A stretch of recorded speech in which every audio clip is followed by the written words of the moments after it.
За сайн байцгаана уу хүүхдүүд ээ. За бид аль бүрийн илэрхийллийг үржтгүүн болгон задлах аргуудыг үзэж байгаа тийм ээ. За өнөөдрийн хичээлээрээ дахин нэг дараагийн шинэ аргаа үзнэ. За тэгвэл бид нэр өмнөх хичээлүүдээр ямар арга үзсэн байгаа вэ? Бүгдээрээ сэргээн саная. За нэгдүгээрт нь хаалтнаас ерхий үржтгүүнийг гаргах арга. Хоёрдугаарт нь томьёо ашиглан үржтгүүн задлах арга. Гуравдугаарт нь бүлэглэх арга гэсэн 3 арга утсан байгаа тийм ээ.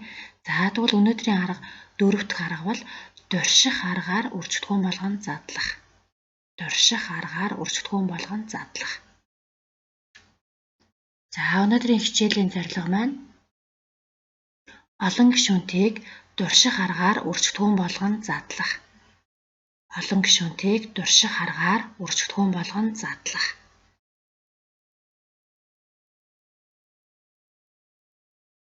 За илэрхийллийн бүх гишүүнд агуулгдсан ерөнхий үржигдхүүн байхгүй. Мөн хос хосоор нь бүлэглэх гэтэл сондгоо гишүүнтэй үед илэрхийллийг үржигдхүүн болгон задлах нэг арга бол дурших арга юм аа. За хэрвээ илэрхийллийн бүх гишүүнд нь ерөнхий үржигдхүүн байвал бид нэр хаалтнаас ерөнхий үржигдхүүнийг гаргана тийм ээ. За тэгээд тэгш гишүүнтэй бүлэглэх боломжтой байвал бүлэглэх аргаар үржигдхүүн задлж болно. За гэтэл энэ арга маань яг ямар тохиолдолд ихэвчлэн хэрэглэгддэг вэ гэвэл квадрат 3 гишүүнт байгаа үед квадрат 3 гишүүнт хэлбэртэй айл бүр илэрхийлэл дээр ихэвчлэн энэ арга маань хэрэглэгддэг. За бүгдээрээ тэгвэл одоо энэ жишээ нэг гэсэн бодлогыг дурших аргаар үржигдхүүн болгон задлая. X-ийн квадрат нэмэх нь 6x нэмэх нь 5 илэрхийллийг үржигдхүүн болгон задлая гэж. За энийг үржигдхүүн болгон задлахын тулд тэгвэл нэгдүгээрт нь үржвэр нь 5 нийлбэр нь 6. Үржвэр гэдэг маань энэ сул тоглож байна тийм ээ. Энэ сул тоон бол үржвэр нь 5. За нийлбэр гэдэг нь энэ x-ийн өмнөх коэффициент хэлж байна. Нийлбэр нь 6 гарах хос тоог олох. За үүнийг үржвэр нь 5 гарах тоонуудаас сонгож дурших байдлаар олно. За үржвэр нь 5 гарах боломжуудыг бүгдээр харъя. 1-ийг 5-аар үржих, 5-ыг 1-ээр үржих. Энэ хоёр бол хоёулаа нэг боломж авах нь шүү тийм ээ. Үржигдхүүнүүдийн байр солигдоход үржвэрийн чанар өөрчлөгдөхгүй. За хоёрдугаарт нь хасах 1 хасах 5 2 үржвэр. За тэгвэл үржвэр нь 5 гарах боломж бол ингээд хоёр янзын боломж байна.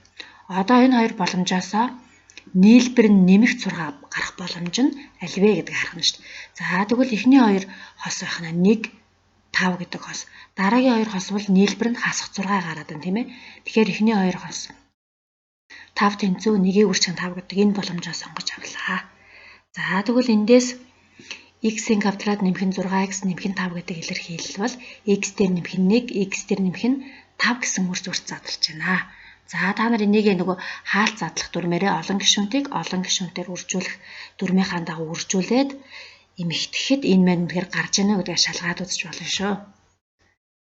За тэгвэл эндээс хүүхдүүдээ саяны хийсэн үйлдэлээ эргээд дүгнэх юм бол энэ 6 гэдэг бол 1 ба 5-ын нийлбэр байсан тийм ээ. Энэ 1 5-ын нийлбэр.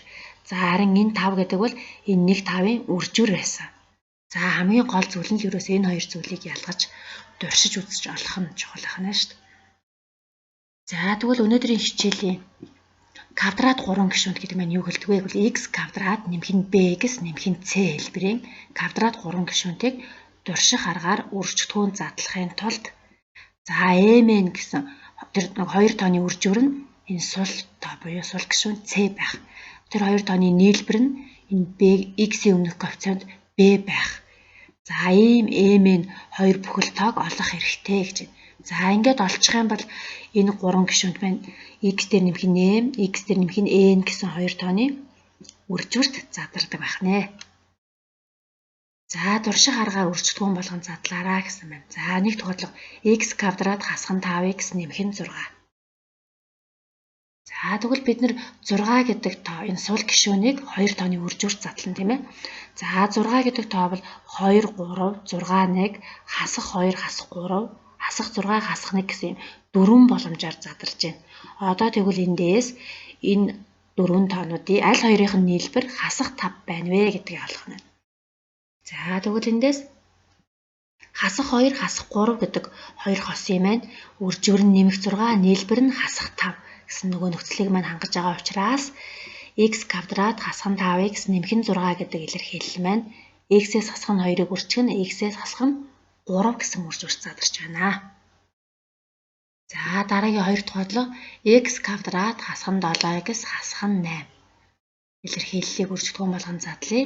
За тэгвэл хасах 8 сул гишүүн маань. Хасах 8 гэдэг бол 2-ыг үржих хасах 4, 8-ыг үржих нь хасах 1, хасах 2-ыг үржих нь 4, хасах 8-ыг үржих нь 1 гэсэн 4 боломжид задарч байна. Одоо энэ дөрвөөс тэгвэл аль хоёрын нь нийлбэр хасах 7 гарах вэ гэдэг боломжоо олъё.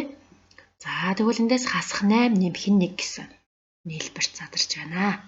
За тэгвэл x квадрат хасах нь 7x хасах нь 8 гэдэг илэрхийлэл маань x хасах нь 8 үржих нь x дээр нэмэх нь 1 гэсэн үрж урт задарч байна. За эндээс энэ квадрат 3 гишүүнд маань m-ийн үржвэр нь c, m-ийн нийлбэр нь b гэсэн юм хэлбэрт задраад байгаа шүү дээ, тий. За тэгвэл саяны 3 жишээнээс дүгнэхэд BC2 нь хоёулаа тэгээс их байгаа үед m-ийн бас яг нь хоёулаа эерэг тоо байна. За b нь тэгээс бага сөрөг тоо буюу c нь тэгээс их эерэг тоо байгаа үед m-ийн хоёр маань хоёулаа сөрөг тоо. За дараагийнх нь c нь тэгээс бага байгаа үед m-ийн маань эсрэг тэмдэгтэй тоонууд. m нь эерэг байхад n нь сөрөг. m нь сөрөг байхад n нь эерэг байх жишээтэй тийм ээ. За тэгвэл өнөөдрийн хичээлээ баттгаад турших аргаар энд өгөгдсөн 8 бодлогыг бодоод за хичээлийн тэмдэглэл даалгавар 2-аа өнөөдөр 18 цагаас өмнө явуулаарай. За хичээлээ анхааралтай сонссон сурагчдаа баярлалаа.